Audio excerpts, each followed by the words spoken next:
Hello दोस्तों।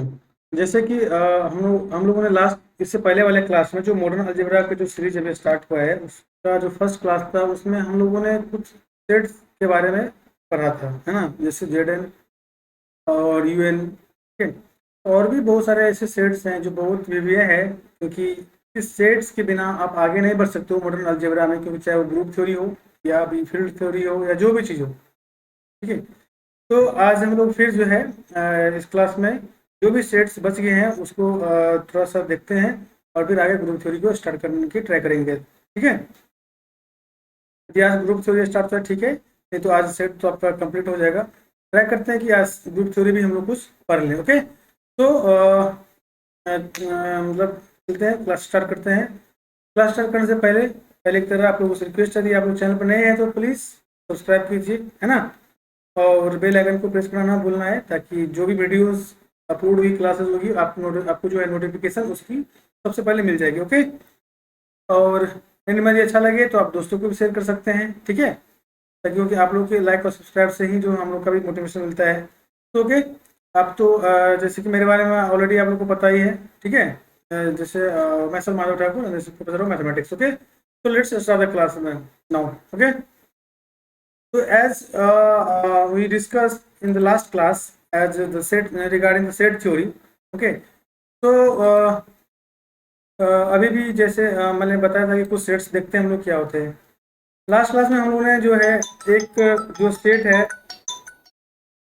एक set आपका जो पढ़ा था हम लोग यूएन के बारे में, आप लोग को याद होगा जी। ये लास्ट क्लास के स्लाइड्स है।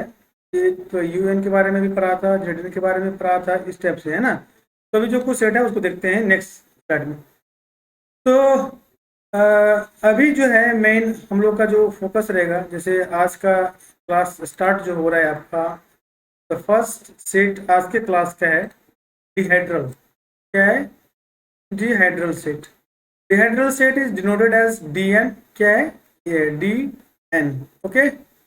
इससे पहले हम लोग जेड एन और यू एन के बारे में पढ़ लिए हैं, तो इसलिए अभी डिहाइड्रल आगे हम लोग मूव कर रहे हैं। तो D N D DN is called the dihedral set. It is a notation of the dihedral set, and the dihedral set is defined as the dihedral set is defined as x to the power x है, x to the power I and y to the power j, such that x squared is equal to x x to the power 2 is equal to e.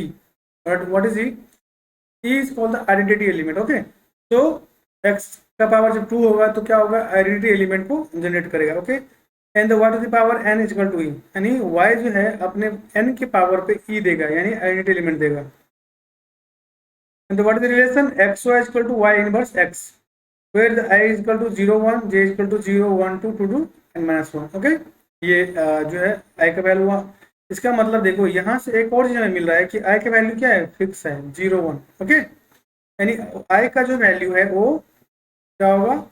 0 1 ही तक रहेगा, यानी 0 होगा या 1 होगा, क्योंकि 2 पे फिर मिल जाएगा आइडेंटिटी एलिमेंट। तो फिर सिमिलरली सेम चीज आ जाएगा मेरे पास। थोड़ा सा कलर चेंज कर देते हैं इसका।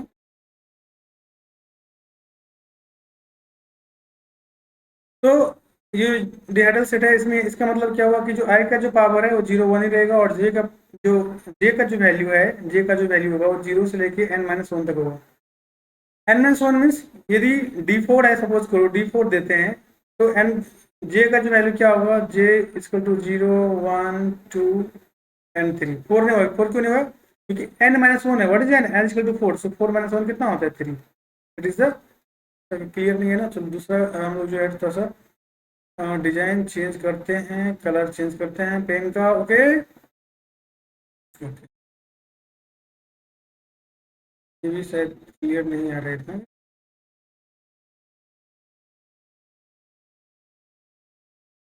ब्लैक किस। सो ये आपका जे का जो वैल्यू होगा यहाँ से स्टेप्स होगा, ठीक है। आई का वैल्यू आपको पता है क्या होगा। So what is the X Y? The X Y is called generator, okay,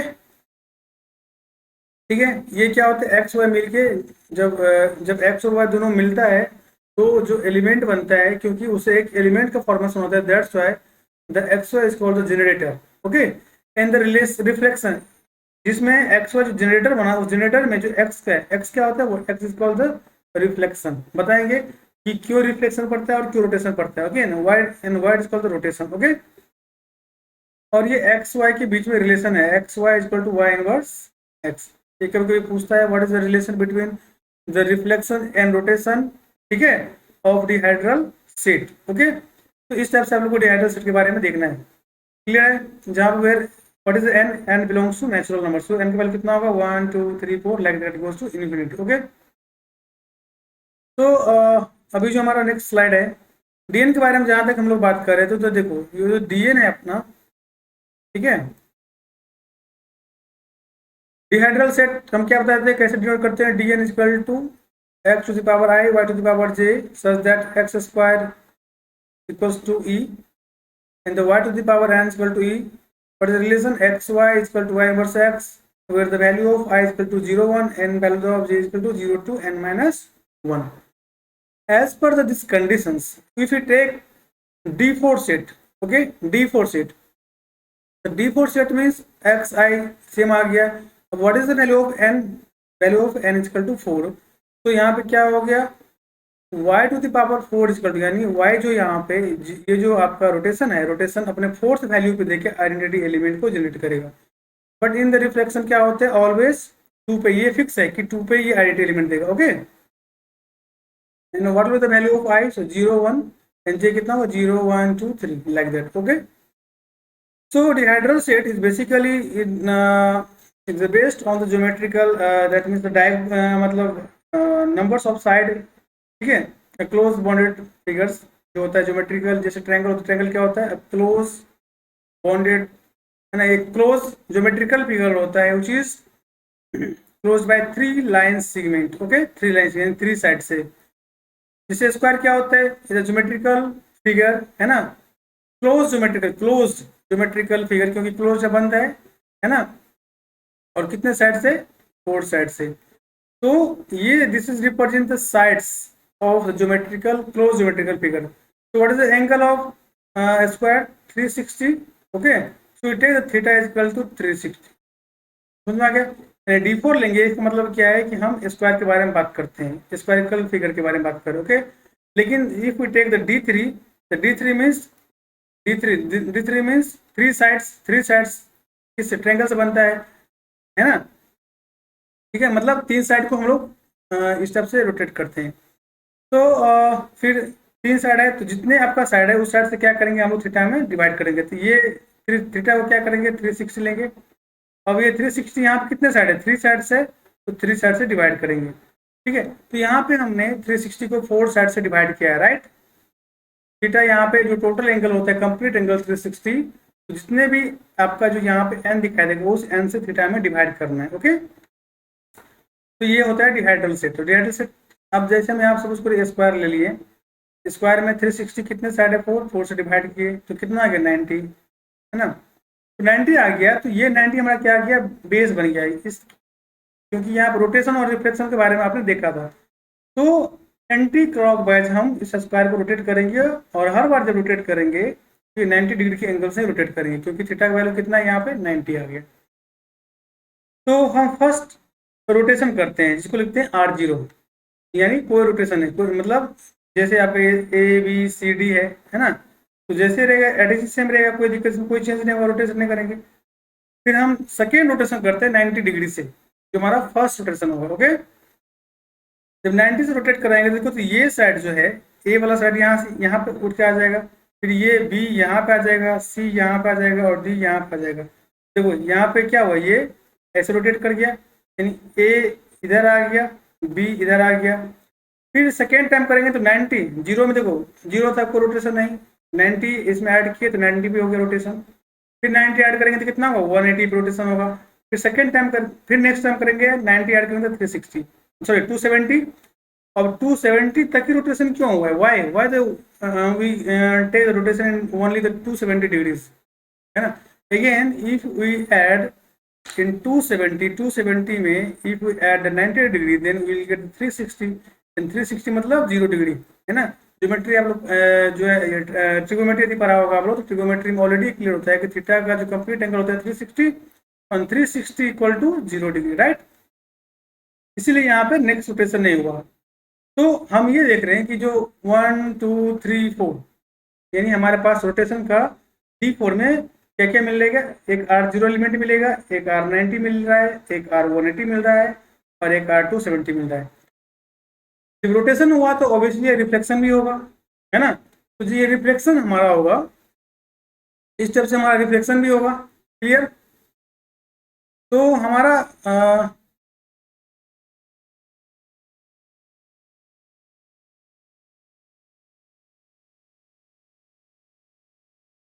तो ये जो हमारा रिफ्लेक्शन है, तो रिफ्लेक्शन मतलब क्या है कि यदि आप यदि अपना इमेज जो है, ठीक है, रिफ्लेक्शन की हम बात करें, जो आपका इमेज है, यदि आपके सामने मिरर डाल दिया जाए तो आपका इमेज क्या होगा, जस्ट रिफ्लेक्ट होगा। मिरर है तो अब ये आपका हाथ है, इसके सामने रखेंगे तो ये हाथ इधर देखिए इस टाइप से दिखाई देगा, रिफ्लेक्ट होता है ना।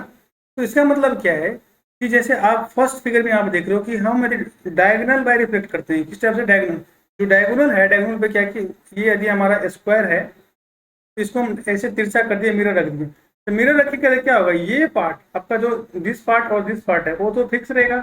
अच्छा, इधर का जो नीचे का जो पार्ट है उधर जाएगा, दिखाई देगा, और इधर का पार्ट इधर दिखाई देगा, रिफ्लेक्ट होगा डायगोनल। तो इसको हम बोलते हैं, है ना, जो प्रिंसिपल डायगोनल होता है। ओके, फिर नेक्स्ट सेकंड का डी डैश, वो भी डायगोनल है आपका, जो डायगोनल है इस टाइप से, है ना। तो इसमें भी जब हम मिरर को अब ऐसे कर दिए सेम इमेज में, तो क्या होगा, ये और ये पॉइंट फिक्स रहेगा, यानी आपका जो बी एंड डी है, B and D will be fixed, है ना।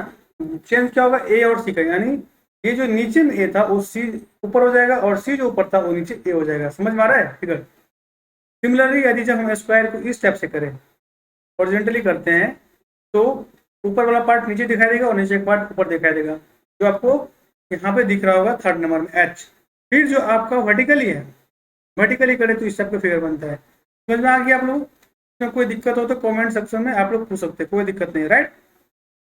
तो यदि हम इसकी बात करें, डिहाइड्रल के बारे में बात करते हैं, तो जैसे कि जैसे बताया कि यदि हम डायगोनल बाई इस टाइप से लेते हैं तो ये दोनों एलिमेंट तो फिक्स रहेगा आपका, सी और ए। सिर्फ ये क्या होगा, ये इधर जाएगा और ये इधर आ जाएगा, प्लेस चेंज होगा, ये हो गया डायगोनल। फिर डायगोनली हम इस टाइप से डायगोनल पे यदि करते हैं तो ये एलिमेंट और ये पोजीशन फिक्स रहेगा, ये क्या होगा, ये इधर आएगा और इसका वैल्यू इधर चेंज होगा। आप लोग इस यहाँ पे दिखाई सेम दिखाई दे रहा है। यदि हॉरिजॉन्टली करते हैं तो ये दोनों इधर आ गया और ये दोनों जो है अपने प्लेस के हिसाब से इधर आ गया। यहाँ पे दिख रहा होगा, जैसे डी यहाँ चला गया, है ना, डी ए जो नीचे था वो मतलब वो ऊपर चला गया और जो सी बी ऊपर था वो नीचे आ गया। क्लियर। सिमिलरली वर्टिकली जब हम करें, वर्टिकली में बी ए अपना प्लेस को चेंज करके सी डी के प्लेस को कवर कर लेगा। तो टोटल हम देखा कि D4 में हमारे पास जो एलिमेंट्स का जो फॉर्मेशन होता है वो 4 होता है। एक होता है R0, एक होता है R90, एक होता है R270, सॉरी 180, ठीक है, एक होता है R270। ओके, तो 1 2 3 4, there 4 rotation, and if you take दो रिफ्लेक्शन कितना होता है, D dash H and B, there 4 reflection. Okay, total element कितना हो गया आपका, R0, R90, R180, 270, D dash H B. तो टोटल देयर 4 एलिमेंट्स। तो D4 का जो सेट बनाएंगे तो उस सेट में कितने एलिमेंट्स होंगे, तो दीज आर द एलिमेंट्स, यानी ये आपका 4 रोटेशन, है ना, एंड 4 रिफ्लेक्शन वाले एलिमेंट्स होंगे। क्लियर है। अब वहाँ पे जनरेटर, उस सेट में जनरेटर भी कौन होगा, जब हम आगे पढ़ेंगे तो उसमें देखेंगे, जब ग्रुप से स्टार्ट करेंगे यहाँ से और भी इससे कंसेप्ट निकल के आएगा। जस्ट अभी हम थोड़ा सा सेट के बारे में स्टडी करें। नेक्स्ट जो हमारा सेट है आपका, जैसे मतलब D3 के बारे में हम बताया था कि आप लोग थोड़ा सा D3 को जो है देखिए, ये है हमारा D3। ये थोड़ा सा हम आपको होमवर्क के लिए छोड़ देते हैं कि D3 सेट का आप लोग जो D3 है इसको आप लोग कंस्ट्रक्ट करके लेके आएंगे। ठीक है, इसको क्या करना है आप लोगों को, कंस्ट्रक्ट करके D3 को लेके आना है। बन जाएगा कि नहीं बनेगा, नहीं बनेगा तो कोई दिक्कत नहीं, कमेंट सेक्शन में पूछ लेंगे ना आप लोग, मैं इसको क्लियरली बता दूंगा कि how to form the D3। Okay, तो D3 में जो एलिमेंट होगा आप लोग जैसे मैंने पिक्चर के थ्रू रोटेशन और रिफ्लेक्शन दिखाया है वैसे आप लोग उसको आगे ट्राई करना है, क्योंकि इस चीज़ से आपको समझ में आएगा कि जब हम लोग D5 D7 पे D6 पे काम करेंगे, जहाँ से सैलो थ्योरम पे काम होता है, जैसे फील्ड थ्योरी में काम होता है, जहाँ पे ग्रुप थ्योरी में काम होता है, किसी सब का, तो ये जब आपका काम क्या रहेगा तो वहाँ पे इजी होगा कि जब हम लिखेंगे तो आपको समझ में आ जाएगा कि कहाँ का एलिमेंट है, राइट। तो हम थोड़ा सा बस सेट का एलिमेंट लिख देते हैं, बाकी फिगर की तरह आप लोग जो है यहाँ पे थोड़ा सा हिंट्स देते हैं। जैसे थीटा कितना होगा 360 हमेशा फिक्स है, साइड कितने हैं 3 से डिवाइड करेंगे तो कितना आ गया 120, यानी आपका तो फर्स्ट रोटेशन तो R0 रहेगा, सेकंड रोटेशन कितना होगा R120, सेकंड कितना हो जाएगा 240, 240 ऐसे होगा। फिर थर्ड में जब फिर 120 ऐड करेंगे तो 360 होगा, और 360 मतलब 0 डिग्री, तो ये आपका 3 यहाँ से मिलेगा रोटेशन। सिमिलरली जो है जब आप इस डायगोनल से लेंगे इस टाइप से, फिर ऐसे खींचेंगे, फिर यहाँ से रिफ्लेक्ट करेंगे, एक मिरर यहाँ पर रखेंगे, एक बार मिरर यहाँ पर रखेंगे, एक बार मिरर ऐसे रखेंगे, ठीक है। इसको आप लोग एक बार थोड़ा सा देख लेना है, क्लियर, कोई दिक्कत तो ये नहीं है, नहीं है सर। फिर जो हमारा नेक्स्ट एक सेट है जिसको बोलते हैं क्वार्टरनियन, ठीक है। ये जो क्वार्टरनियन सेट है हमारा, क्वार्टरनियन जो सेट है इसको हम लोग Q4 से इंडिकेट करते हैं। किससे इंडिकेट करते हैं? This is indicated by rotation by Q4 and the quaternion set is denoted as defined as Q4 equals to, इसमें n नहीं होता, ये फिक्स है, यहाँ पूरी ऑलवेज होगा, ठीक है, +-1 +-i +-j +-k, these are the elements of Q4, okay।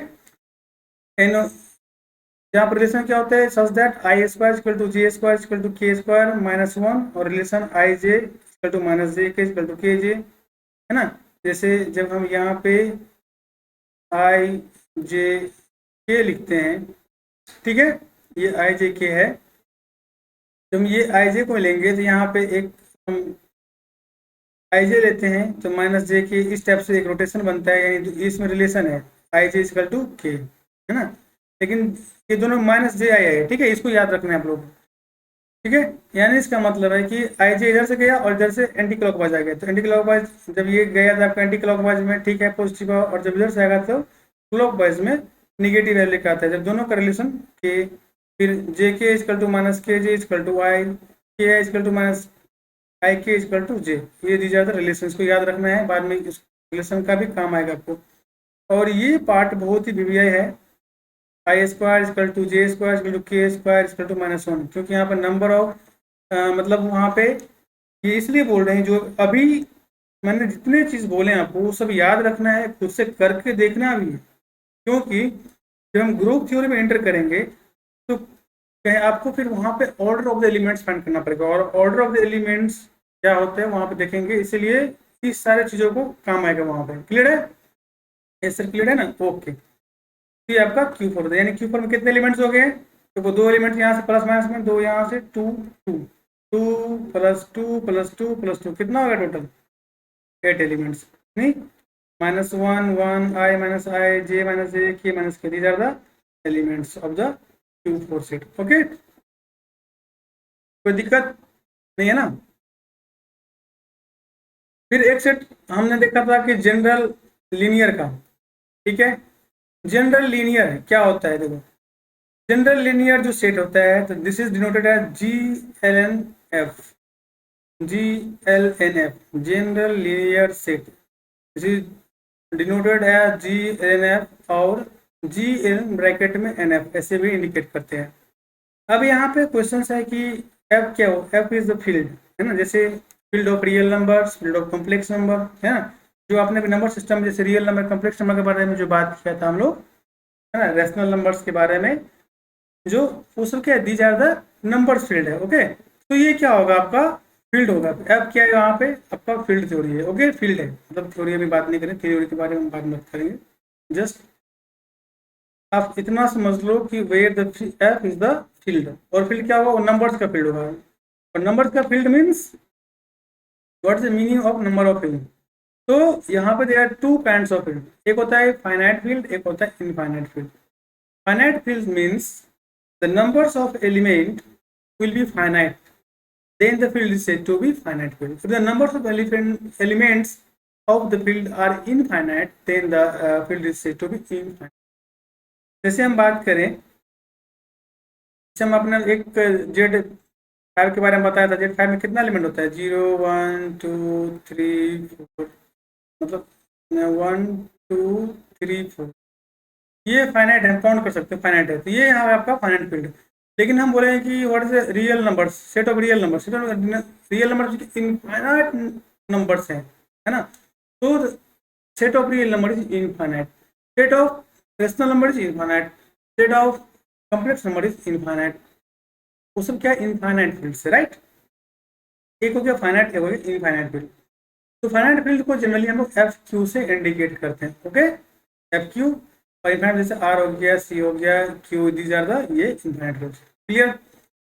तो how to define the general linear set, okay, general linear is defined as the set of all n cross n matrix, ये क्या है, n cross n invertible matrix है। Invertible का मतलब क्या होता है, मैट्रिक्स ओवर फील्ड एफ, जो फील्ड के बारे में बात करेंगे उस फील्ड में जो है उस ऐसे मैट्रिक्स को आपको कलेक्शन करना है जो इन्वर्टेबल हो, स्क्वायर मैट्रिक्स हो। एन क्रॉस एन का मतलब है कि नंबर ऑफ रो भी सेम है, नंबर ऑफ कॉलम भी सेम है। जब when the numbers of row and the number of column will be equal, then the matrix is said to be square matrix set. जैसे 2 cross 2 matrix, 3 cross 3 matrix, 1 cross 1 matrix, 4 cross 4 matrix, 5 cross 5 matrix, these are the square matrix। और यहाँ पे n equal है, that's why this is a set of square matrix। in which types of square matrix, those square matrix will be invertible, that means the determinant of the matrix will never zero, यानी जिस matrix का determinant zero हो जाता है वो matrix आपका invertible नहीं होता है। यानी for invertible you have to choose those types of square matrix, है ना, which determinant will never zero. इस टाइप से मैट्रिक्स को कवर करना है, चाहे जो भी फील्ड में काम करें, रियल नंबर से लो या इंटीजर्स के सेट से लो, रेशनल के सेट से लो, कॉम्प्लेक्स के सेट से लो, लेकिन determinant should be non zero. इस हम बात करें यहाँ पे एक हम 2 क्रॉस 2, ये क्या है, 2 क्रॉस 2 का मैट्रिक्स है ना, n इंटू 2 क्रॉस 2, क्योंकि कितने, देखो फर्स्ट रो सेकेंड रो, कितने column, first column second column, है ना, C1 C2 R1 R2, है ना, तो 2 क्रॉस 2 हो गया। अब इसको, ये जो हमारा मैट्रिक्स है उस मैट्रिक्स का हम निकालते हैं डिटर्मिनेंट, देखो 2 3 0 1, तो 2 1 जा 2, 3 इंटू माइनस 3 इंटू 0 0, 2 माइनस 0 कितना कर 2 0, 2 जो है नॉट इक्वल टू 0, तो दिस मैट्रिक्स इज इन्वर्टेबल। तो इस टाइप का मैट्रिक्स आपको लेना है, that is called general linear, ये क्या आपका बन जाएगा सेट, ओके। अब इसका थोड़ा सा ऑर्डर्स के बारे में भी हम बात करेंगे, क्या होता है इसमें। एक आता है, जैसे मैंने फाइनाइट फील्ड के बारे में बात करा, जब फील्ड हमारा फाइनाइट हो तो हम लोग GLNF, जैसे एक क्या बोले थे, यदि इनफाइनाइट होता है तो ये आपका फील्ड फाइनाइट फील्ड होगा, तो इस टाइप से फील्ड का इंडिकेशन होगा। जैसे हम एक एग्जांपल के थ्रू आपको बताएं, FQ है ना, FQ is equivalent to ZN, ऐसे भी कहीं कहीं लिखा होता है, ठीक है, आगे सारा चीज़ आपका क्लियर हो जाएगा। तो हम क्या करें, put n is equal to 1, n के वैल्यू यहाँ पे 1 ले लिया और q के वैल्यू यहाँ पे 5 ले लिया। तो n का वैल्यू 1 का मतलब क्या हो गया, z, देखो GL1 और ये आपका F5 है यहाँ पे, क्लियर। तो इसका मतलब है 5 जब यहाँ पे आ गया आपका F5 आ गया, मतलब क्या है, ये आपका Z5 हो गया, यानी Z5 में कौन कौन सा एलिमेंट होगा, 0 1 2 3 4, बट यहाँ पे 0 लेते हैं और देखो n क्या है, n 1 है, तो ऑर्डर मैट्रिक्स का ऑर्डर कितना होगा, 1 ऑर्डर का है। दैट मीन्स मैट्रिक्स में एक ही एलिमेंट होगा, और एक ही एलिमेंट में यदि हम 0 लेते हैं तो 0 सिंगल एलिमेंट का डिटरमिनेंट भी होगा 0। दैट्स वाई इस मैट्रिक्स में जब हम लिखेंगे तो उसका एलिमेंट जो है हमारा 0 यहाँ से कट जाएगा, क्या होता है 1 2 3 4। तो इसमें मैट्रिक्स क्या होगा, देखो यानी GL1F5 का मैट्रिक्स सेट ऑफ करेक्शन बताएं, जनरल लीनियर GLN1F5 का जो एलिमेंट क्या होगा, मैट्रिक्स सिंगल ऑर्डर का मैट्रिक्स स्क्वायर मैट्रिक्स है, जिसमें एलिमेंट 1 होगा, एक 2 होगा, 3 होगा, 4 होगा, ये बन गया सेट आपका GL1F5, ठीक है। तो इस स्टेप से हम लोग सेट को क्रिएट करते हैं। ठीक है, जब हम लोग फाइनाइट लिए, ये फाइनाइट में अब ये जितने भी सेट है वो मल्टीप्लिकेशन के पर्पस पे काम करते हैं, एडिशन पे नहीं करते हैं। अब एडिशन और मल्टीप्लिकेशन क्या होता है, कैसे काम होता है, इसके बारे में भी हम लोग देखेंगे। तब तक कोई दिक्कत आई थिंक नहीं होना चाहिए आप लोगों को। ठीक है, 1 कब आता है, 0 क्यों कैलकुलेट करते हैं, यहाँ से 0 क्यों हो गया, रिमूव हो गया, क्योंकि ये 0 जो है आइडेंटिटी एलिमेंट होता है for addition, and these are the set which works on the basis of multiplication in the group theory. That's why the 0 is removed from in that set. Okay, इसीलिए जब हम इनफाइनाइट सेट के GLN-F करते हैं, GLN-F के बारे में बात करेंगे। ओके, तो यहाँ पे जब GL1F लेंगे और हम सेट को लेते हैं कम्प्लेक्स रियल इनफाइनाइट, तो वहां से क्या करना पड़ेगा, 0 वाले एलिमेंट्स को रिमूव करना पड़ेगा, क्योंकि हम 1 ऑर्डर का एलिमेंट ले रहे हैं। तो इस टाइप से जब करेंगे तो हमारे पास जो सेट बचेगा, जैसे C-0 रिमूव करना पड़ेगा तो C*, यानी C* complex number without 0 element, R* means real number without 0 element, Q* set of rational number without 0 element, यानी जिसमें 0 रिमूव हो जाएगा। ठीक है, Z* सेट ऑफ इंटीजर्स लिखते हैं हम लोग, इसमें 1 n - 1 दो ही एलिमेंट, एक ही ऐसा सेट है Z* में 2 एलिमेंट होते हैं। ठीक है, बाकी जितने भी स्टार वाले आपको सेट दिखाएंगे नंबर सिस्टम में, सब इनफाइनाइट नंबर ऑफ एलिमेंट है। ठीक है, ये तो क्लियर हो गया। तो इसका मतलब है कि जब हम यहाँ पे n के वैल्यू 1 ले 2 ले, लेकिन सेट यदि हमारा इनफाइनाइट है, ठीक है, तो सिंपल सा मेथड है कि हमारा जो ये मिलेगा नंबर ऑफ एलिमेंट मिलेगा CRQ पे, उस सेट का नंबर्स भी इनफाइनाइट होगा। फाइनाइट कब होगा, जब हम यहाँ से ये जो हमारा फाइनाइट फील्ड लेते हैं, तो फाइनाइट फील्ड में हमारा एलिमेंट्स थोड़ा सा फिक्स होगा, कम होगा, यानी काउंटेबल होगा, यानी फाइनाइट होगा। सिमिलरली एक आता है स्पेशल लीनियर। स्पेशल लीनियर क्या होता है, जैसे आपने जनरल लीनियर के बारे में देखा था, तो special linear is also the collection of all square matrix. ठीक है, n क्रॉस n, तो मतलब स्क्वायर मैट्रिक्स ही होता है, with determinant is 1 over field f। मतलब समझ आया। इससे पहले जो हम जितने भी जैसे जनरल लीनियर के बारे में पढ़ा था, तो जो जनरल लीनियर है आपका, जनरल लीनियर क्या बोलता है, collection of N square matrix, है ना, और किस टाइप का, those matrix of the determinant will मतलब जो है will not be equal to 0, and that means those the collection of those square matrix which are invertible. Special linear का देखो डिफरेंस क्या है, दोनों स्क्वायर मैट्रिक्स है ना, बस यहाँ पे एक कंडीशन आ गया कि जो मैट्रिक्स लेना है, द डिटर्मिनेंट ऑफ दो that types of matrix will be 1, यानी हमेशा उसका डिटर्मिनेंट 1 होगा, एक से ज्यादा नहीं हो सकते हैं। ठीक है, जैसे जनरल लीनियर में एक एग्जांपल लेता है, उसका डिटर्मिनेंट कितना था, 2 आ गया था, तो दैट मीन्स वो स्क्वायर मैट्रिक्स स्पेशल लीनियर में एंट्री नहीं करेगा, क्योंकि स्पेशल लीनियर में डिटर्मिनेंट हमेशा 1 होगा, चाहे आप किसी भी फील्ड पे काम करो, या आप सेट ऑफ इंटीजर्स ले लो, सेट ऑफ रेशनल नंबर लेना है, सेट ऑफ जो है कॉम्प्लेक्स नंबर लेना है, and you choose any types of the set of और field, the determinant will be 1, then the element is said to be, this is the elements of special linear. Okay, इतना तो समझ में आ गया, clear है। तो एक हम थोड़ा सा देखते हैं एग्जांपल भी, जैसे फील्ड आपके पास क्या है, R है, C है, Q है, सब फील्ड है ना। जब हम n = 1 लेते हैं, n मतलब जैसे S L N जो ये F है आपका, है ना, तो इसको भी ऐसे हम लिख सकते हैं, डिनोट कर सकते हैं NF। ठीक है, जैसे हम जनरल लीनियर पे लिखे थे, ये वैल्यू हम ये किसको इंडिकेट करता है, दिस इज द इंडिकेट, जैसे जनरल लीनियर में भी और स्पेशल लीनियर में भी n इज रिप्रेजेंटेड क्या, ऑर्डर ऑफ मैट्रिक्स। समझ में आ गया, किस टाइप का मैट्रिक्स का, स्क्वायर मैट्रिक्स का, जनरल लीनियर में भी और स्पेशल लीनियर में भी। इसको हमेशा याद रखना है कि n जो है वो मैट्रिक्स के ऑर्डर को रिप्रेजेंट करता है, और ये आपका f जो है वो फील्ड रिप्रेजेंट करता है। Field means set of real number से एलिमेंट लेना है, सेट ऑफ कॉम्प्लेक्स नंबर से एलिमेंट्स लेना है, या रेशनल नंबर का एलिमेंट्स होगा, नेचुरल नंबर का एलिमेंट्स होगा, है ना। So these are the fields. Okay, तो बात करें तो जैसे हम n = 1 लेंगे और फील्ड हमारा जो आपका ये लोग इस कोई भी लोग है तो एक डिटर्मिनेंट 1 लेने के लिए सिंपल से मतलब है if n is equal to 1, यानी मैट्रिक्स का ऑर्डर n क्रॉस 1 होगा, यानी एक ही मतलब n क्रॉस, यानी मैट्रिक्स का जो ऑर्डर होगा 1 क्रॉस 1। इसका मतलब है 1 क्रॉस 1 का मतलब है कि मैट्रिक्स के अंदर एक ही एलिमेंट होगा। मैट्रिक्स आप लोगों को पता होगा ये अच्छा से, क्योंकि क्लास 11 12 में बीएससी में एमएससी में सभी जगह पढ़ाए होते हैं। तो वन डिटर्मिनेंट के लिए उसमें हमेशा एक ही एलिमेंट होगा, और वो कैसा कौन सा एलिमेंट होगा, 1 होगा, है ना, तभी जाकर डिटर्मिनेंट 1 आएगा। नहीं तो दूसरा जैसे आप यहाँ पे -1 लिखोगे तो इसका एलिमेंट कितना होगा, -1 डिटर्मिनेंट आएगा। अब 2 लिखोगे तो क्या होगा, डिटर्मिनेंट 2 आएगा। तो ये सब पॉसिबल नहीं है, यानी एक ही एलिमेंट है, वो भी 1 है। ठीक है, इस केस में जब हमारा n इक्वल टू 1 होता है तो सेट के अंदर कौन से एलिमेंट होंगे, एक ही एलिमेंट होगा, है ना। उस केस में उसका ऑर्डर हो जाएगा।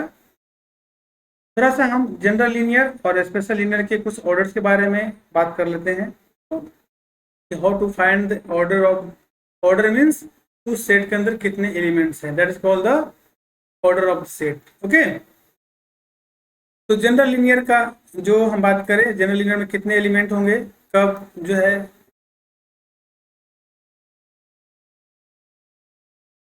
ठीक है, कितने एलिमेंट होंगे।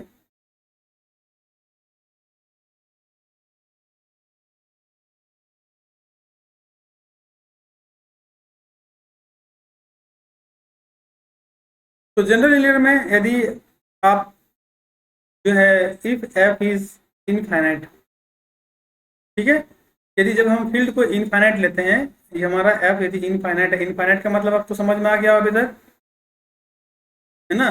यानी जिस सेट के अंदर इनफाइनाइट नंबर्स ऑफ एलिमेंट, जैसे set of real number, set of complex number, set of rational number, these are the, है ना, infinite containing infinite elements. Okay, तो अब क्वेश्चन ये आता है कि इसका ऑर्डर क्या होगा, जब ऑर्डर क्या होगा, हमेशा इनफाइनाइट होगा।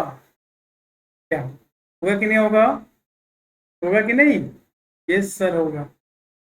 लेकिन जब हम सेट को फाइनाइट कर दें, जब हमारा एफ क्या होगा, फाइनाइट सेट होगा, फाइनाइट सेट होगा, मतलब इस टाइप से order of G L N F Q होगा। तो इसका ऑर्डर क्या होगा, Q to the power N minus Q to the power N minus 1 into Q to the power N minus Q to the power N minus 2 dot dot dot dot Q to the power N minus 1। ठीक है, जैसे for example में बात करें, यदि N की value यहाँ पे 2 ले लिए हैं, एन की वैल्यू कितना है, what is N equal to 2, और आपका ये जो क्यू है, क्यू इक्वल टू यहाँ पे कितना लिए हम लोग, 3 लिए। ठीक है, ये 3 है। एन भी, एन मतलब ये किस टाइप का मैट्रिक्स होगा आपका, ऐसा स्क्वायर मैट्रिक्स जिसका ऑर्डर 2 क्रॉस 2 होगा, यानी number of row and number of column 2 2 होगा। ओके, और एलिमेंट कहाँ से लेंगे, फाइनाइट सेट से, और कैसे फाइनाइट सेट से लेंगे, ऑर्डर 3 होगा वहां से। तो हम क्या करेंगे यहाँ पे, इसके हिसाब से लिखें, तो हमारे पास क्यू कितना है, 3 है, तो 3 स्क्वायर, 3 क्यू स्क्वायर माइनस 2, 3 इन 3। अब यहाँ पे क्यों लटक गया बताएंगे इसको। तो देखो 3 का पावर क्या, एन है ना, 2 है, तो 3 to the power 2 minus 3 to the power 2 minus 1, N minus 1 के हिसाब से 3 to the power 2 to power 2 minus 2, 2 minus 2 का मतलब क्या हो गया, इसका पावर हो गया 0, 0 0 power of anything if 0 then the value will be 1। यहाँ पे 1 आ गया ना, इसीलिए यहाँ बोल रहे। इसका ऑर्डर कितना होगा, देखो order 3 square minus 3, 3 square minus 1, ये 9, 9 माइनस 3, 9 माइनस 1, 9 माइनस कितना हो गया, यहाँ पे 3 हो गया, कितना हो गया 6, और 9 माइनस 1 कितना 8, तो इसका ऑर्डर कितना हो गया, 6 8 जा 48। क्लियर। सिमिलरली यदि हम एसएलएन ऐप की बात करें, इफ एन इक्वल टू 1 लेते हैं, है ना, एन इक्वल टू 1 लेते हैं, और यदि फील्ड हमारा इनफाइनाइट है, फील्ड क्या है, इनफाइनाइट है, तो इस सेट का ऑर्डर कितना होगा, ऑलवेज इनफाइनाइट होगा if N equal to greater than 1 पे। सिर्फ यदि एफ एन इक्वल टू 1 होगा तो ऑर्डर 1 होगा हमेशा, याद रखना कि एक ही कंडीशन है, इफ एन इक्वल टू 1, तो उसका जो ऑर्डर है, सेट फाइनाइट रहे इनफाइनाइट रहे, ऑर्डर हमेशा क्या होगा, एक होगा, यानी एक ही एलिमेंट होगा। जैसे हम पहले बताए थे, जैसे पीछे वाले स्लाइड्स में आपको, कि फैन स्पेशल लीनियर का केस बता रहे हैं। आपने जनरल लीनियर में देखा कि फील्ड एन की वैल्यू कुछ भी हो, यदि फील्ड इनफाइनाइट है तो ऑर्डर हमेशा इनफाइनाइट होगा। इसका फाइनाइट ऑर्डर का होगा जब हमारा फील्ड फाइनाइट होगा जनरल लीनियर में। बट स्पेशल लीनियर में एक चीज डिफरेंस है कि यदि एन 1 है, एन की वैल्यू यदि 1 है, और फील्ड हमारा फाइनाइट हो इनफाइनाइट हो, उससे कोई फर्क नहीं पड़ता है, इसका ऑर्डर हमेशा एक ही होगा, यानी उसके अंदर एक ही एलिमेंट होगा। ये भी आप बहुत भी है, यहाँ से भी जो है पार्ट बी में डायरेक्ट क्वेश्चन आता है, ठीक है। आप लोग क्वेश्चन देखेंगे वहां से मिलेगा। देखिए जब n का वैल्यू ग्रेटर देन वन, एक से ज्यादा होगा, if the value of n is greater than one and the field is infinite, field is infinite, then the order of S L N F always infinite होगा, यानी इस case में उसमें infinite numbers of element आ जाएगा। फिर finite कब होगा? फिर अब एक ही कंडीशन होगा जब फील्ड हमारा फाइनाइट होगा, है ना। और फील्ड फाइनाइट होगा तो उसका ऑर्डर कैसे निकालेंगे? जो फॉर्मूला आपने जनरल लिनियर में देखा था यहाँ पे, सेम फॉर्मूला यहाँ भी आएगा, बस इसको क्या करेंगे, q-1 से डिवाइड कर देंगे। जैसे q-1 यदि हम यहाँ पे n के वैल्यू 2 लें और q के वैल्यू 3 लें, तो इस केस में जनरल लिनियर का ऑर्डर कितना है? देखो 2 3 यहाँ पर भी है, 2 3 यहाँ पर भी है, कितना आया था ये 48। यहाँ पे जस्ट क्या किया, q-1 से डिवाइड किया, q-1, q मतलब आपका 3-1, 3-1 कितना होता है 2, 2 से यहाँ डिवाइड किया कितना हो गया 20।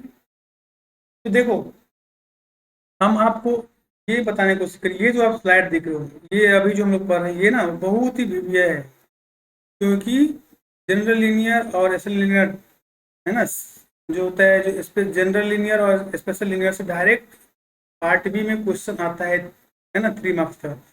और ये फॉर्मूला आपके दिमाग से कभी नहीं निकलना चाहिए, और ये कंसेप्ट भी नहीं, सिर्फ ये फॉर्मूला निकला और कंसेप्ट निकला आपके दिमाग से, सब समझ जाओ कि 3 नंबर्स जो फ्री में मिलेगा आपको वो आप छोड़ रहे हो, समझ गए। ऑर्डिनेट जा रहा है 0.0091 नंबर्स का भी जो है बहुत डिफरेंट हो जाता है, ठीक है। आपके पास 0.014 नंबर भी नहीं है, फिर भी आप फेल हो जाओगे, कट ऑफ से बाहर हो जाओगे। इसलिए 3 नंबर बहुत बड़ा, 3 नंबर जो आपको मतलब हजारों के बीच में आपको रैंकिंग को डिफरेंट कर देगा, इसीलिए ये बहुत ही बीबीए पार्ट से इसको याद करके चलो। ओके चलो, यहाँ तो समझ में आ गया सबको। तो आई थिंक क्लास ज़्यादा लंबा तो नहीं हो रहा है ना, तो ठीक है क्लास। तो हम ट्राई करते हैं, और थोड़ा आज क्या कर रहे हैं अभी, आप लोगों को जो है ग्रुप थ्योरी स्टार्ट करें, ठीक है। तो चलते हैं नेक्स्ट हम लोग मूव करते हैं ग्रुप थ्योरी के बारे में। Okay clear. So group theory, अब यहाँ से हम लोग पढ़ेंगे ग्रुप थ्योरी के बारे में पढ़ेंगे। आप लोगों ने देखा अभी तक क्या देखा कि जो भी सेट्स के बारे में हमने पढ़ लिया। अब थोड़ा सा हम लोग अभी स्टडी करेंगे, we are study know about the group theory, क्योंकि ग्रुप थ्योरी, फील्ड थ्योरी, ये सभी मॉडर्न अलजेब्रा का मेन पार्ट है। और यहाँ सबका मेन सिलेबस भी मॉडर्न अलजेब्रा का स्टार्ट होता है, लेकिन आपने पीछे पढ़ा, ठीक है। तो पीछे वाला जिसने जो अभी हमने आपसे पढ़ाया सेट्स, जिन सेट्स के बारे में जिक्र किया है ना, these are the very very, यदि आप if you forget any kinds of sets whatever I told you, है ना, तो आपको ग्रुप थ्योरी और फील्ड थ्योरी समझने में बहुत हो जाएगा, है ना। हम लोग जो ग्रुप थ्योरी स्टार्ट करते हैं, हम लोग ग्रुप थ्योरी, ग्रुप यहाँ से स्टार्ट करते हैं। ग्रुप का मतलब ही होता है ग्रुपिंग करना, लेकिन हम लोग जो कॉलेज में ग्रुपिंग करते हैं, ऐसे करते हैं वैसे ग्रुपिंग करते हैं, वो नहीं करना है, ठीक है। समझ में आ गया। तो ग्रुप क्या होता है, आपने बीएससी एमएससी में ऑलरेडी पढ़ा होगा व्हाट इज ग्रुप। और भी सेट्स है जिसके बारे में बाद में बात करेंगे, आपसे कुछ सेट छूट गया है देखेंगे बाद में, लेकिन थोड़ा सा हम लोग अभी जो है ग्रुप के बारे में बात कर लें तो आई थिंक बेटर होगा, ठीक है। ग्रुप थ्योरी, तो ग्रुप क्या होता है, थोड़ा सा डेफिनेशन से देखते हैं ग्रुप, अबाउट ग्रुप। तो बोलता है, ठीक है, हम करते हैं लेट, पहले सपोज करते हैं, मैथ सपोज पे चलता है, let G be none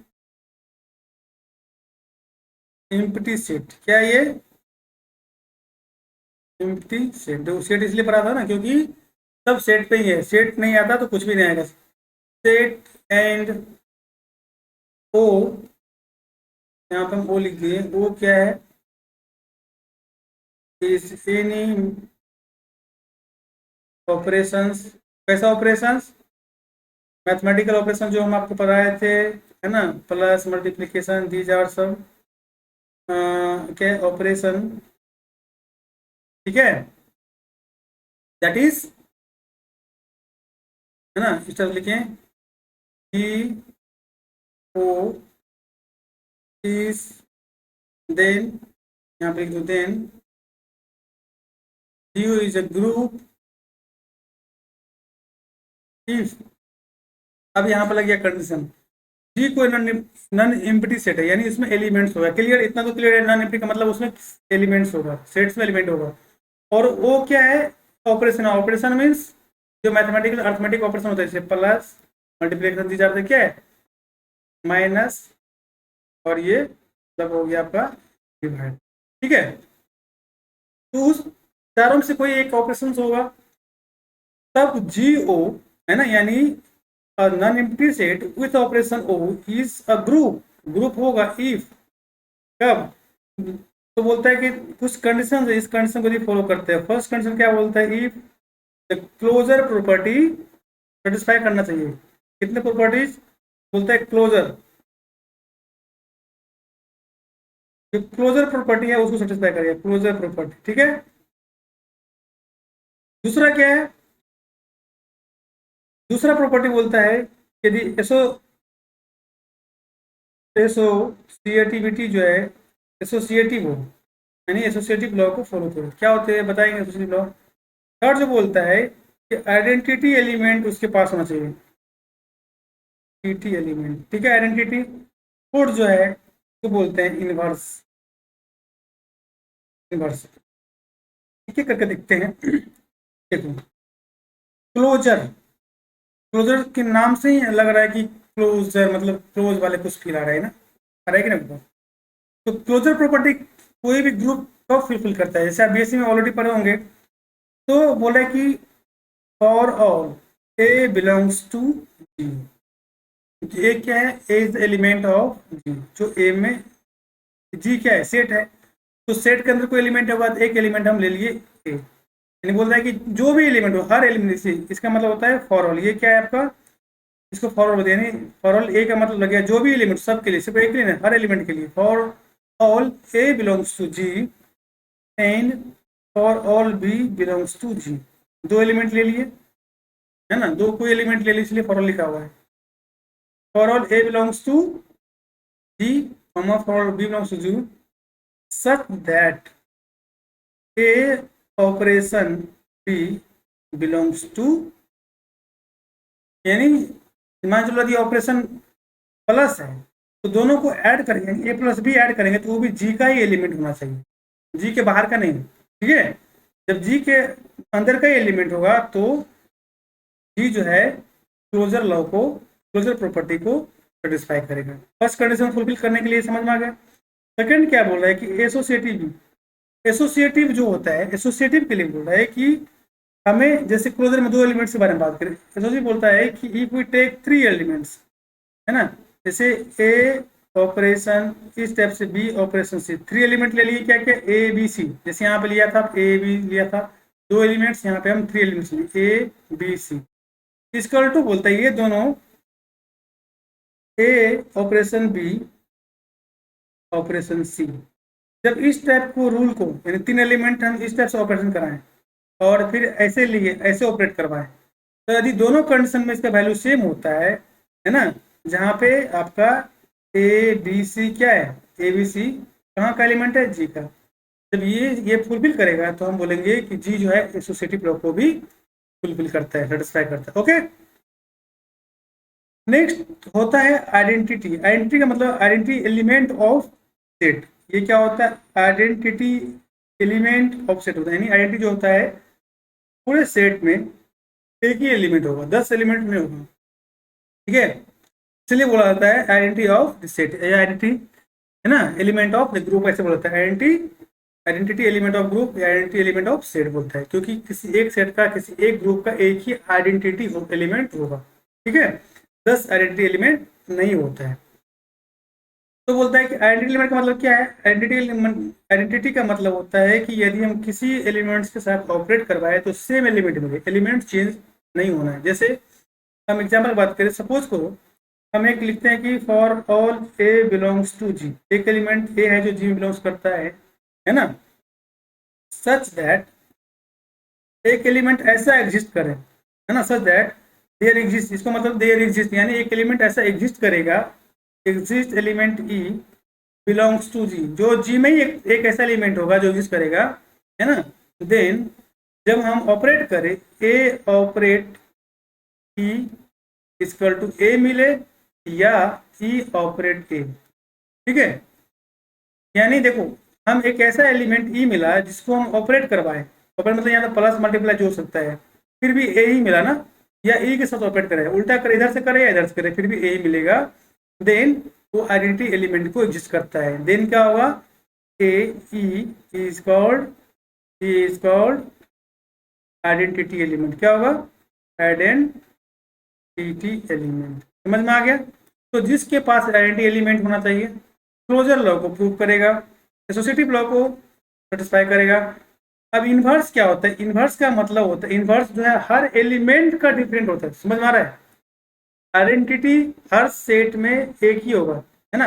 that means identity element of any set क्या होगा, will be a single, but inverse is different for the different elements, यानी each elements have own inverse, यानी set में जितने elements है उस सब का अपना अपना इन्वर्स होगा, यानी उल्टा एलिमेंट होगा। समझ में आ गया।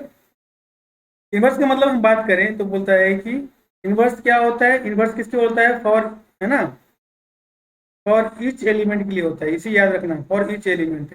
पहले हम लिख देते हैं, ठीक है। और आइडेंटिटी क्या होता है, और सेट होता है, सेट के लिए होता है। सेट में एक ही आइडेंटिटी होगा, बट इन्वर्स हजारों हो सकता है, जितने एलिमेंट्स होंगे सारे एलिमेंट्स से अपना अपना इन्वर्स होगा, यानी इसका मतलब है कि इन्वर्स बहुत सारे होंगे, ठीक है। इसलिए इन्वर्स ऑफ द सेट नहीं होता है, इन्वर्स ऑफ द एलिमेंट्स होता है। क्लियर। तो भाई इन्वर्स का मतलब क्या है, अब इन्वर्स में बोलता है कि फॉर ईच एलिमेंट, यानी for each A belongs to G, कोई जितने भी एलिमेंट है, ए तक, जैसे एग्जाम्पल बी सी डी, जितने भी एलिमेंट है ना, देन देयर एग्जिस्ट, तब एग्जिस्ट करेगा एक ऐसा एलिमेंट ए इनवर्स, मतलब ए का इनवर्स, एक एलिमेंट ऐसा होगा जो ऐसे मतलब जो है एग्जिस्ट करेगा उसी सेट में, बाहर से नहीं, उसी सेट से होना चाहिए, belongs to G, such that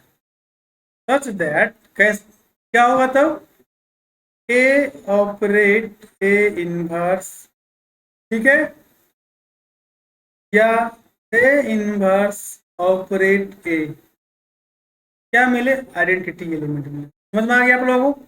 यानी उस एलिमेंट के, जिस जो एलिमेंट के बारे में बात करें, उस एलिमेंट के यदि इनवर्स से ऑपरेट कराए तो वो क्या मिलेगा, आइडेंटिटी एलिमेंट मिलेगा। और आइडेंटिटी एलिमेंट क्या होता है, सेट में क्या होता है, यानी एक ऐसा एलिमेंट मिलेगा जो आइडेंटिटी होगा और सेम एलिमेंट मिलेगा। समझ में आ गया। तो हम क्या बोलेंगे, ए इनवर्स जो है इज इनवर्स ऑफ ए, यानी ए का इनवर्स होगा, न कि सेट का। तो जो non empty set, any non-empty set, if follow these all four conditions, then the GO यानी set is called, क्या होगा बच्चे, is called a group। जब ये ग्रुप कहलाएगा। समझ में आ गया। तो ग्रुप के लिए चार कंडीशन जरूरी है, चारों का चारों कंडीशन समझ में आ गया।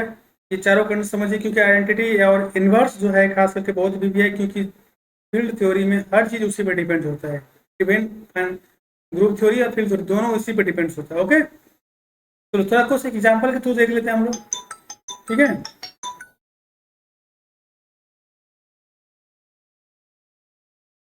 ठीक,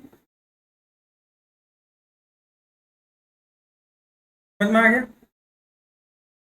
जैसे एक एग्जांपल से हम बात करें कि जेड प्लस, ठीक है, लिखते हैं, जैसे आप लोग एक क्वेश्चन लिखिए, देखते हैं कौन कौन बनाता है। तो हम भी बनाते हैं, आप लोग भी बनाइए साथ में, ठीक है। लिखिए सो दैट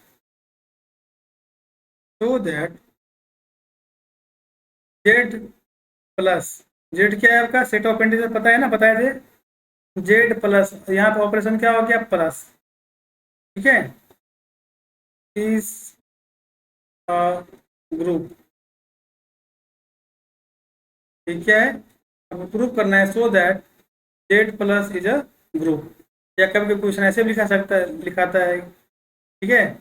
तो दैट जो बीएससी वाले बच्चे होंगे, है ना, उनको थ्योरम भी प्रूव करना पड़ता है, तो ऐसे भी क्वेश्चन आ सकता है। नेट वाले लिए तो कोई थ्योरम प्रूव करना पड़ता है, क्योंकि जो नेट का एग्जाम होगा या जो आईआईटी जैम के लिए एग्जाम देता है, उसको तो बस कंसेप्ट से और ट्रिक से मतलब होता है, ठीक है। लेकिन जो बीएससी एमएससी का एग्जाम दे रहा है उसको तो लिखना पड़ेगा, तो थोड़ा सा ये भी समझ लीजिए, जो बीएससी एमएससी का आप लोग तैयारी कर रहे हैं, जो ऑलरेडी बीएससी में है, ऑनर्स में, मैथ्स में, एमएससी में है, उसके लिए बहुत जरूरी है। तो क्वेश्चन ऐसे भी आ सकता है, so that set of integers Z is a group with respect to, ठीक है, एडिशन, किसके साथ, एडिशन के साथ, एडिशन, ठीक है, प्लस के साथ ये ग्रुप है शो करने के लिए। तो कैसे करेंगे, तो सबसे पहले हमको पता होना चाहिए कि जेड जो सेट ऑफ इंटीजर उसमें एलिमेंट क्या होता है, तो इसका एलिमेंट कैसा होता है बताओ, बताते, 0 1 2 3 4 डॉट डॉट डॉट, है ना, मतलब ये कहाँ तक जाएगा, इन्फिनिटी तक। सिमिलरली यहाँ बात करते हैं इसमें कैसा एलिमेंट होगा, -1 -2 -3 -4 dot dot dot minus infinity तक जाएगा, यानी इसमें इनफाइनाइट नंबर्स ऑफ एलिमेंट्स है इस टाइप से। तो for to show the Z plus is a group, at first we have to show that the Z is, है ना, fulfill all 4 conditions with operations addition, है ना, मतलब जो Z है हमको दिखाना पड़ेगा कि जो सेट ऑफ इंटीजर्स है ना, they fulfill the all the criteria of group theory of group become a group with addition। तो फर्स्ट क्राइटेरिया क्या है, the first criteria is a closure, क्या था, closure, closure law, closure law या closure property बोलिए, इसमें कितने elements चाहिए, you have to take the 2 elements, तो यहाँ से हम कोई 2 एलिमेंट्स ले लेते हैं जो आपको लेना हो, जैसे हम ले लिए यहाँ से एक 2 एलिमेंट्स, तो 2 एलिमेंट्स क्या है, 2 belongs to Z, 3 belongs to also Z, है ना, तो क्या दिखाना है कि 2 + 3 क्या होता है, equal to 5 also belongs to Z, है ना, आगे 5 6 आएगा ना, तो देखो 5 क्या आ गया, जेड में बिलोंग्स कर गया, दैट मीन्स क्लोजर प्रॉपर्टी क्या हो गया, सेटिस्फाई हो गया। क्लोजर क्या बोलता है, क्लोजर प्रॉपर्टी ये बोलता है उसी सेट से 2 एलिमेंट, कोई भी 2 एलिमेंट उठा लो और ऑपरेशन करने के बाद जो आंसर आएगा वो एलिमेंट भी उसी सेट का होना चाहिए, ना कि डिफरेंट। ओके, जैसे कोई आप एलिमेंट यहाँ से कोई जैसे -2 ले लिया कोई, बोलेगा कि सर हम यहाँ पे जो है एक 2 ले लिए, फिर तो -2 + 2 कितना होता है, 0, देखो तो 0 बिलोंग्स टू जेड है ना, 0 बिलोंग्स टू जेड, यानी इस टाइप से कोई भी एलिमेंट लेंगे तो हमारा जेड का एलिमेंट मिलेगा, यानी इसका मतलब है कि जेड क्लोजर लॉ को फुलफिल करता है। सेकेंड क्या था प्रॉपर्टीज, एसोसिएटिव, तो जो एसोसिएटिव है,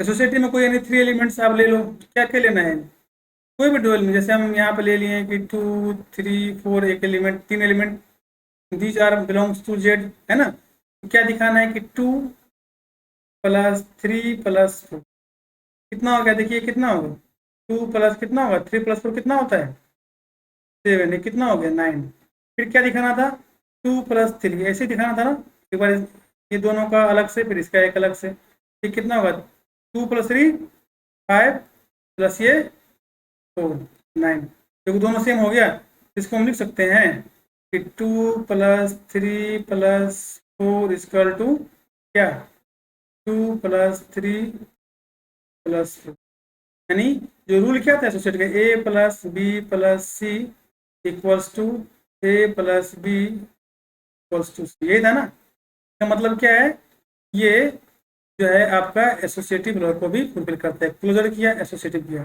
थर्ड क्या होता है, थर्ड था हमारा आइडेंटिटी, तो थर्ड जो हमारा है आइडेंटिटी, कैसे करेंगे आइडेंटिटी, आइडेंटिटी एक ही होता है, तो फॉर आइडेंटिटी एलिमेंट, आइडेंटिटी, इसको याद रखना है आइडेंटिटी एलिमेंट, तो कोई चूज एलिमेंट करते हैं, देयर एग्जिस्ट, हाँ कोई टेक एलिमेंट, कोई ले लो, जैसे 3 ले लिया, 3 बिलोंग्स टू जेड, ठीक है, then there exist element 0 belongs to Z, 0 belongs कर रहा है ना, सच दैट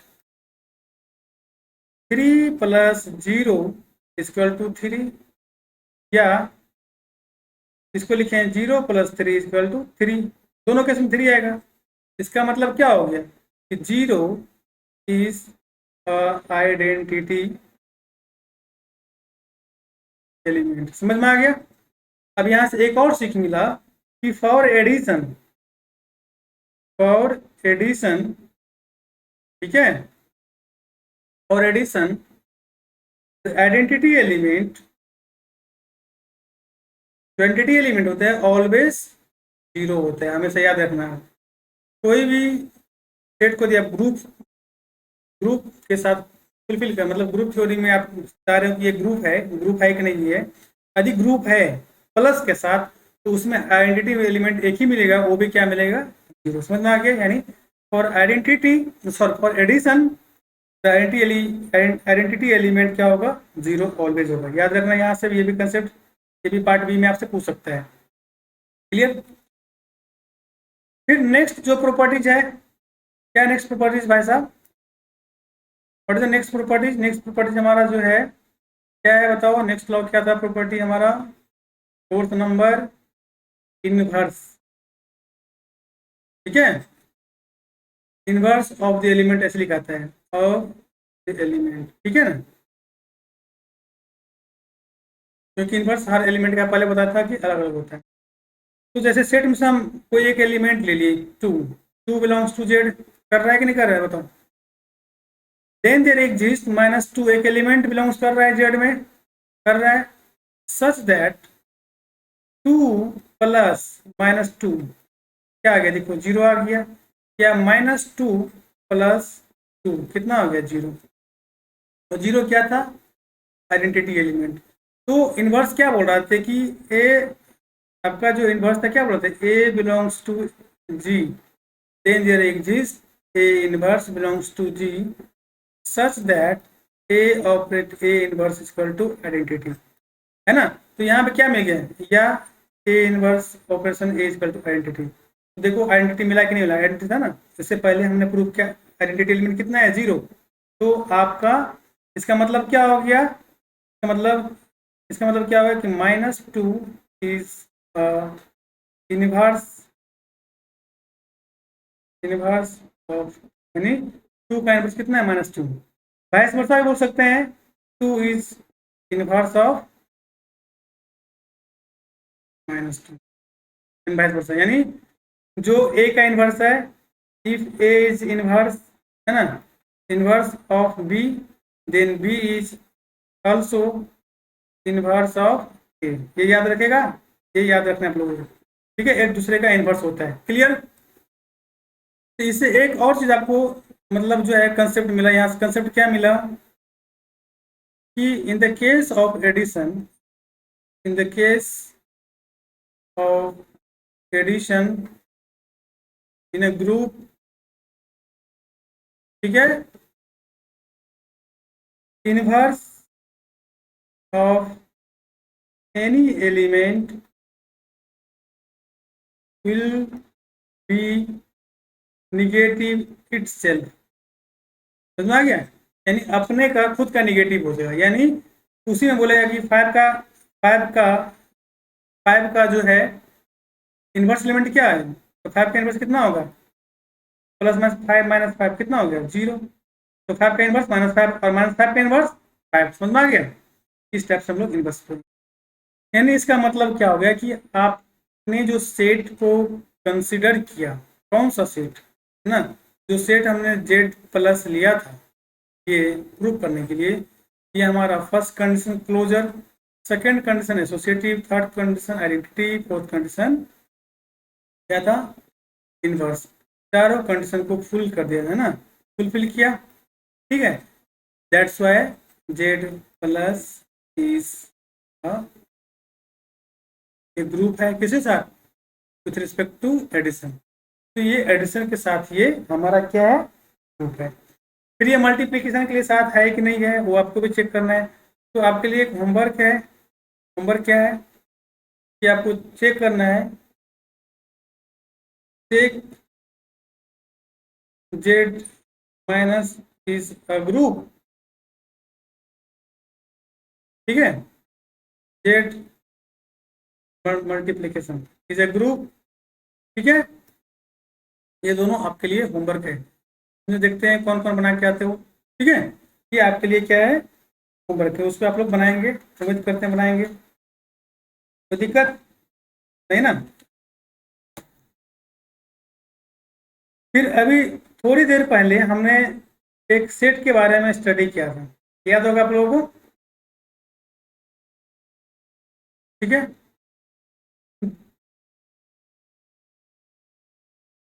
तो कुछ देर पहले हमने देखा था कि एक सेट के बारे में जिसका नाम था, जो क्लास में जहाँ से स्टार्ट किए थे हम लोग, है ना? तो सेट था हमारा डिहाइड्रल सेट, आप लोग को याद होगा? किस किस को याद है?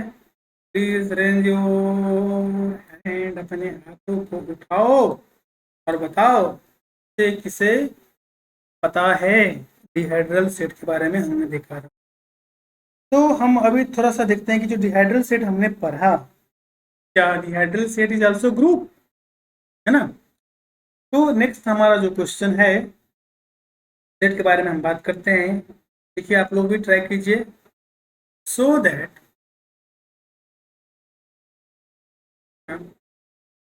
D4, थोड़ा सा D4 से स्टार्ट करते हैं क्योंकि D4 थोड़ा सा ईजी होता है, और D1 D2 D3 D4, ठीक है ना, ये सब आपका सीक्वेंस में चलेगा। D4 है ना, इज अ ग्रुप, ठीक है, विथ रिस्पेक्ट टू कंपोजिशन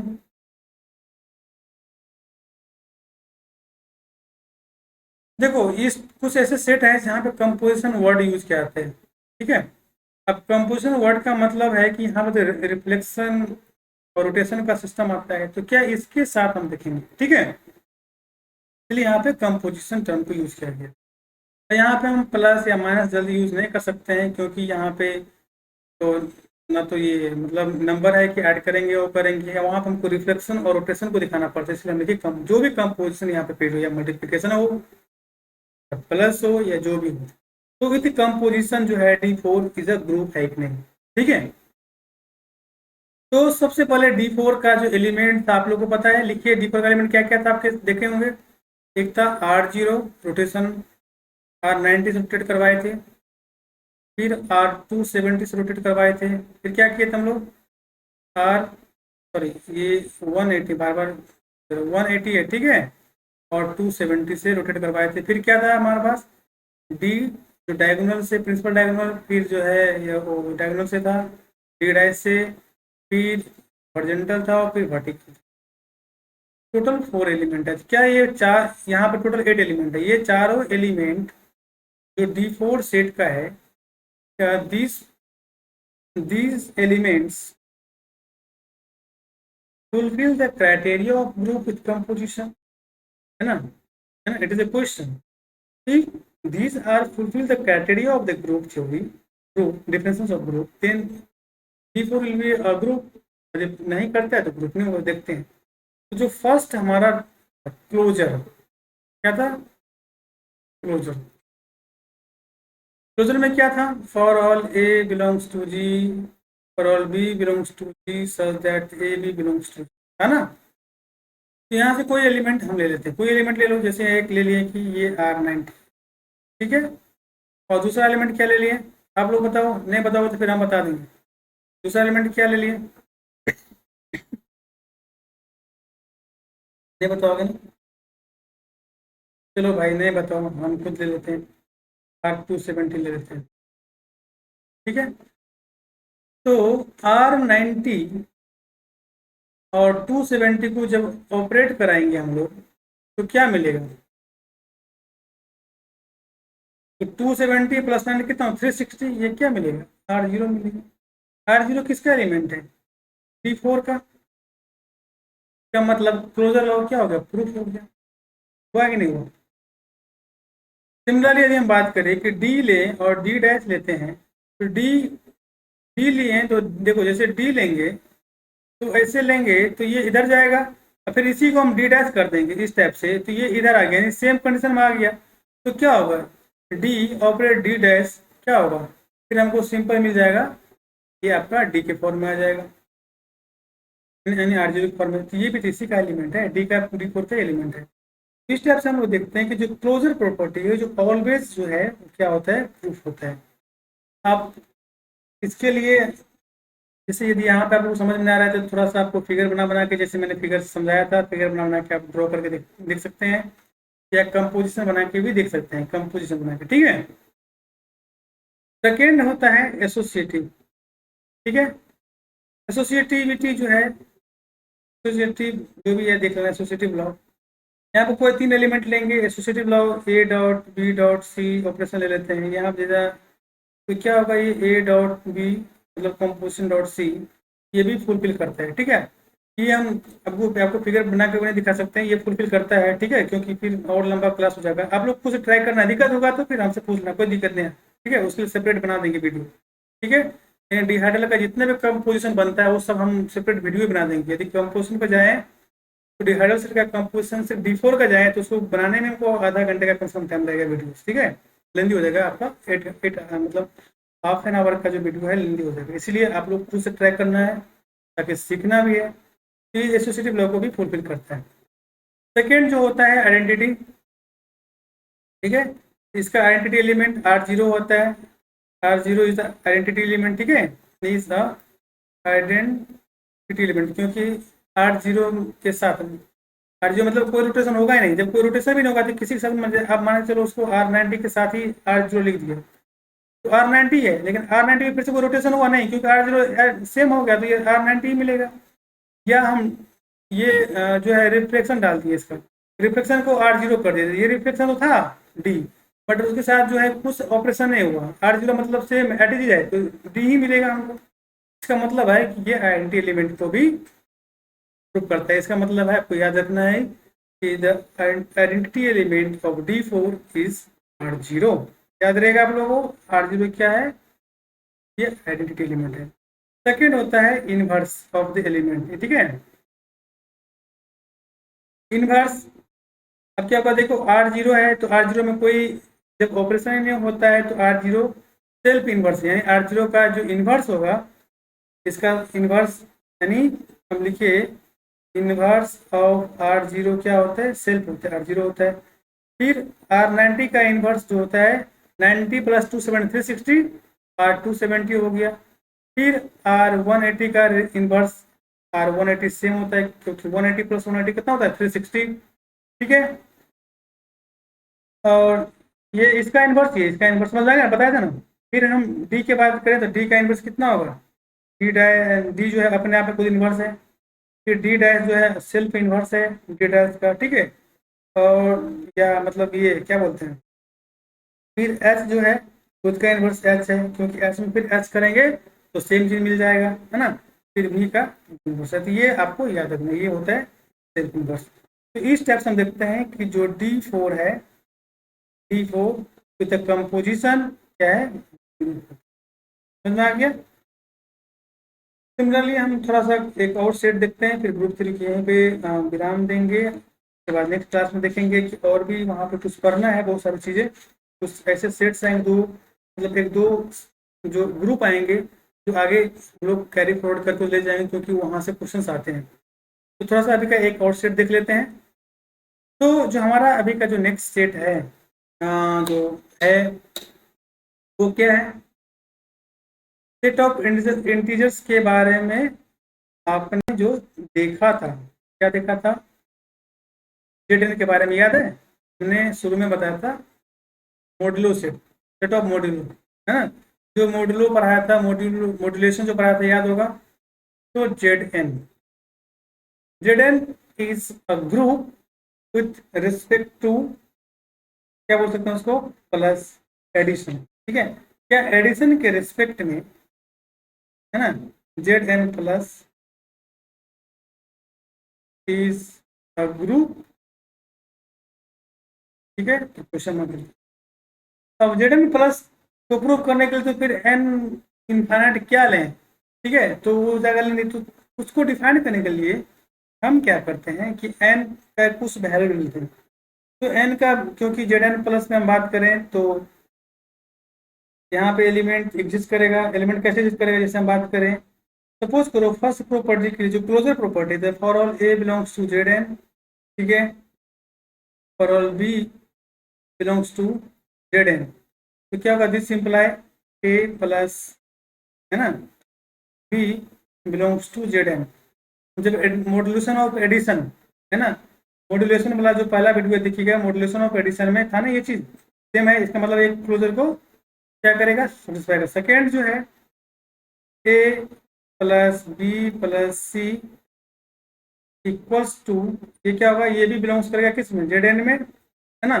मतलब सॉरी, ये इक्वल्स टू किसका होगा, ए प्लस बी प्लस सी, क्योंकि वैल्यू कुछ भी हो, मॉड्यूल लगेगा तो मॉड्यूलेशन में इसका भी जो मॉड्यूलेशन है, इसका भी जो वैल्यू होगा जेड एन के अंदर में, और इसका जो वैल्यू होगा जेड एन के अंदर में, ये एन मॉड्यूल है ना, पता है ना एन क्या है, मॉड्यूलो एन है, ठीक है। उसे क्या जेड एन में क्या बोलते हैं, Z under node modulo N, ठीक है ना। मॉडुलेशन पढ़ा रहे तो वहां पे ये वीडियो को देखो आप लोग, यदि कोई भी कंफ्यूजन है फर्स्ट क्लास को देखना है जहाँ पे मॉडुलेशन हमने पढ़ाया था, क्लियर।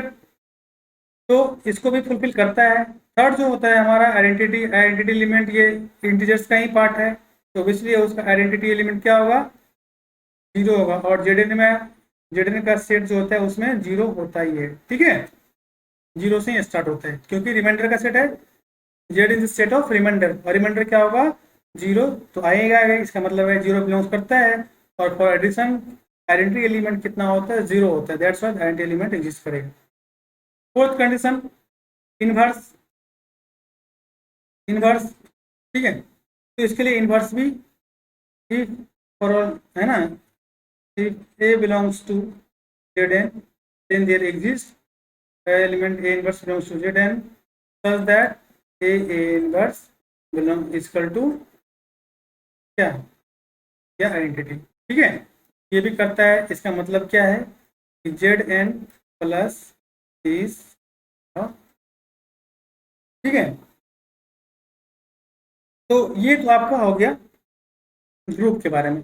तो कुछ एग्जांपल के थ्रू समझते हैं। जब जेड एन खत्म ना, ये तो थ्योरेटिकल पार्ट हो गया, कुछ प्रैक्टिकल पार्ट्स भी देख लें। तो प्रैक्टिकल पार्ट्स के लिए हमको क्या करना पड़ेगा, we have to take one example for the practical, so we take z6 plus z6.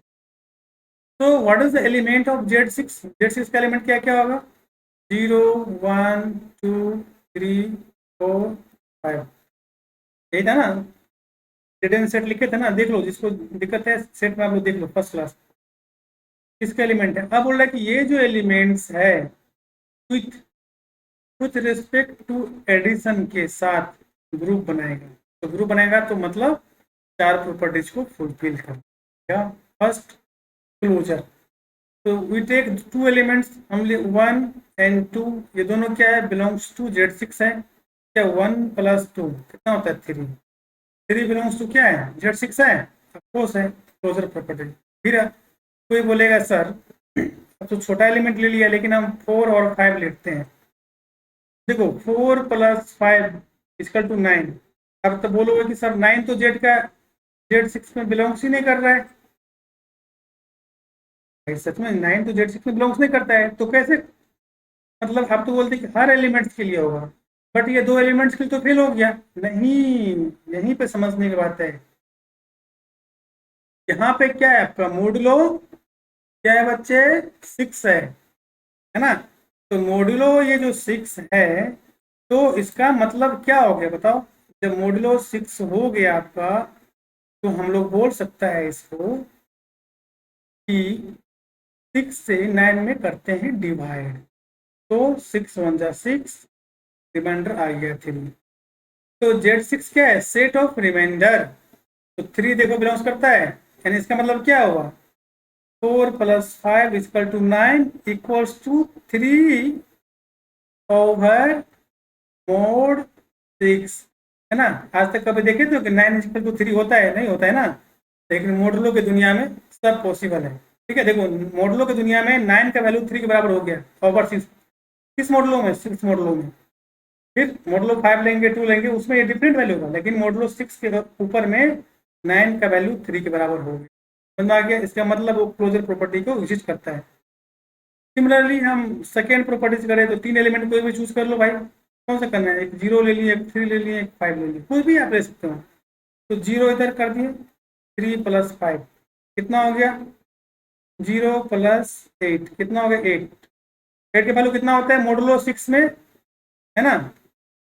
ये मोड 6 में इसका वैल्यू कितना होगा 2, है ना। देखो डिवाइड करो, और डिवाइड करने की जरूरत नहीं है, मोडलो में सिंपल सा देखना है कि 6 में कितना ऐड करेंगे, 8 आएगा 2, तो 2 आ गया, ठीक है। तो 2 बिलोंग्स टू Z6।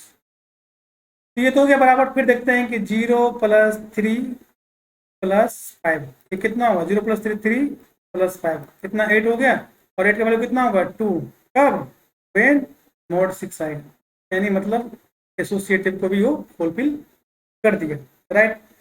अगेन देखते हैं थर्ड नंबर हमारा क्या है, आइडेंटिटी। आइडेंटिटी मतलब एक कोई एलिमेंट लिखते हैं, जैसे 4 बिलोंग्स टू Z6, है ना, ले लिए, और 0 there exist 0 belongs to Z6 कर रहा है ना, बिलोंग्स कर रहा है कि नहीं। 4 + 0 कितना हो गया 4 आ गया, यानी या 0 + 4 कितना हो गया 4 आ गया, तो मतलब आइडेंटिटी कितना हो गया 0, तो आइडेंटिटी भी करता है। फिर हमारा फोर्थ क्या है, इनवर्स। तो इनवर्स में मान कोई भी एलिमेंट ले लो, जैसे हम ले लिया 3 एलिमेंट ले लिए, देयर एग्जिस्ट, है ना, 3 belongs to Z6, then there exist a element, ठीक है। कौन सा एलिमेंट लेंगे, ये हमारा आइडेंटिटी लेगा, तो क्या होगा, देयर एग्जिस्ट एलिमेंट 3 खुद का, है ना, बिलोंग्स टू Z6, 3 + 3 = 6, और 6 = 0 ओवर मोड 6, मोड 6 के अंदर में 0 हो गया, इसका मतलब है 3 का इनवर्स 3 हो गया।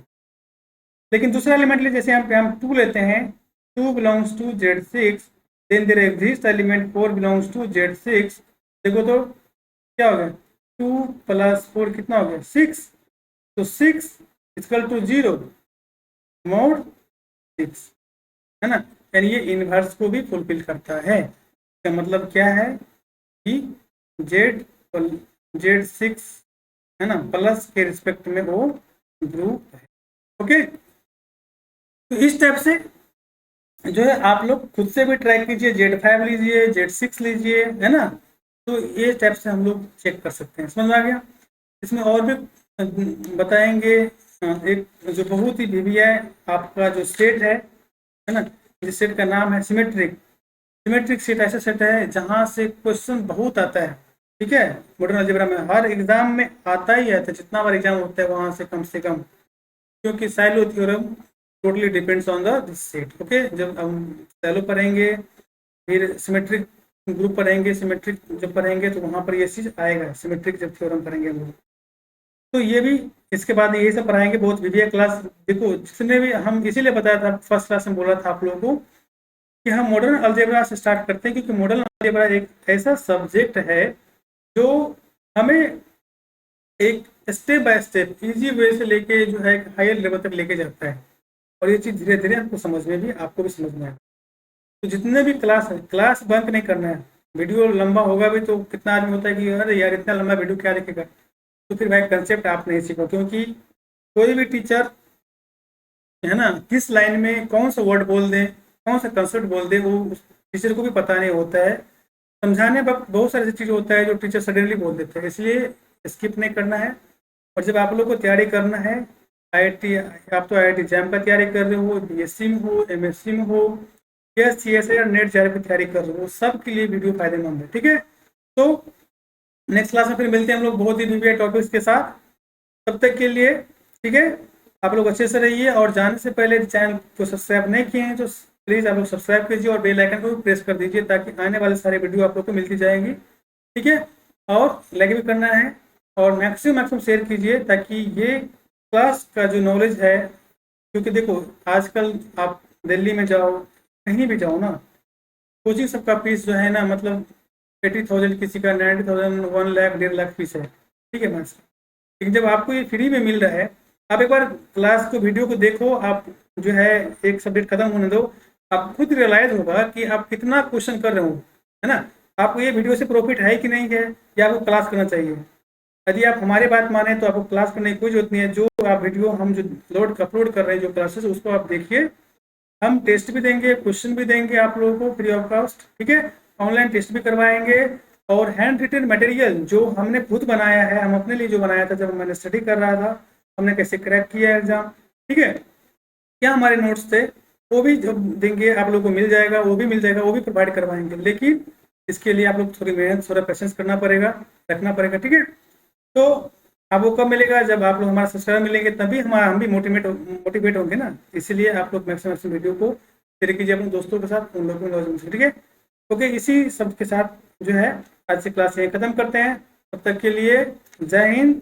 और आप लोग को जो है जो स्वतंत्रता दिवस है 75th इंडिपेंडेंस डे जो है, जिसमें हम लोग जो है आज़ादी का जो है अमृत महोत्सव भी मनाया जा रहा है, इसके लिए आप लोगों को अग्रिम जो है ढेर सारे शुभकामनाएं, ठीक है। तो जय हिंद, बाय बाय, आप लोग अच्छा से रहिए। Okay, thank you.